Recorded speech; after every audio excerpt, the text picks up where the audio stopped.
Right. Yeah, I've been doing this since I was like 13.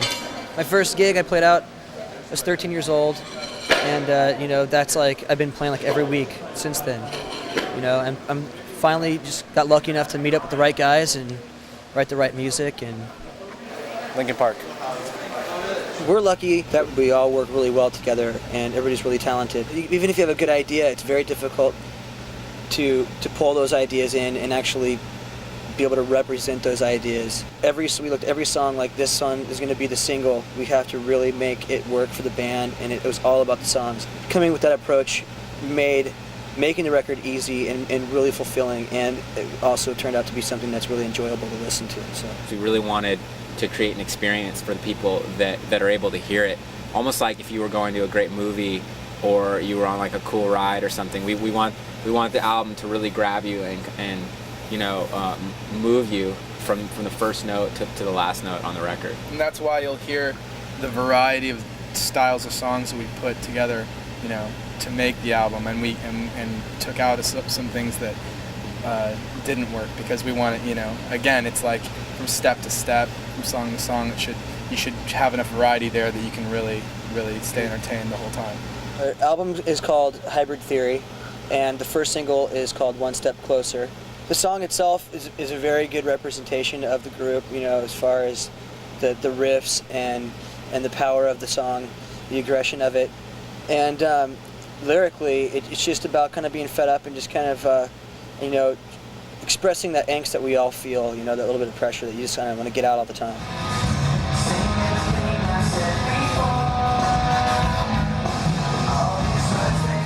It's been pretty rad. I just saw some dude walking around in like crazy like monk paint, just big guy.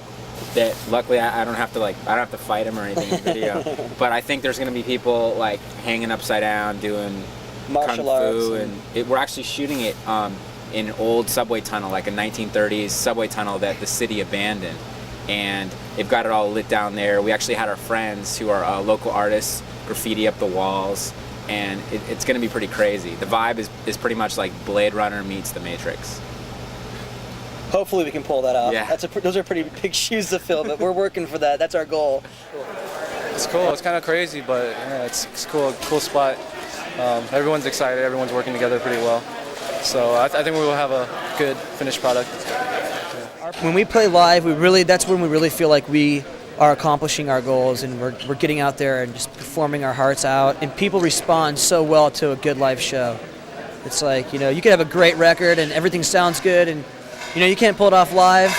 It's like it's pointless, But even if you have a decent record and you're a great live band, it's like you're gonna have such a more productive and a lot more fulfilling career. You know what I mean? Well, at least mixing rap and rock is something that's relatively recent as far as like popular radio goes. But I mean, when we first started the band five years ago, we were doing exact same thing we're doing now, And I think that with that experience under our belt and the songwriting, that's what we hold on to as something that hopefully can be timeless, I mean, we love like electronica music, trance, hip hop mainly, but just anything experimental, whatever, just like pushing sonic boundaries, There's a lot of glamorous things, like shooting a video is very glamorous, There's also a lot of non-glamorous parts of this business, like loading your own gear and, not sleeping and eating, rotting food from some gas station and just busting your butt, not making very much money for a while and stuff. So it's like, you really have to put everything in perspective and just like really hone in and make sure that you're on the right track so that your future's taken care of. It's not about like what's going on right now. You get the rest of your life to think about. So when we were looking for a vocalist, we sent Chester an instrumental tape of the songs and asked him to sing to that and get it back to us. He skipped his like 23rd birthday party, just left, recorded this stuff in the studio, and calls us up the same night we sent it to him and goes, "Okay, it's done." And we were like, "Well, can we hear this? Can you play it over the?" So he plays it over the phone, and we were like, "Okay, yeah, just get on a plane tomorrow. Just come on out." His voice just sounded perfect. I always dreamed of being a singer, like for a major band, and now that dream finally came true. So it's been like my whole life. I've pretty much just like always said, I'm gonna be a rock star. Kind of kind of teasing and or kind of silly, but at the same time, I always did dream of it. So, you know, it's cool that it actually came true.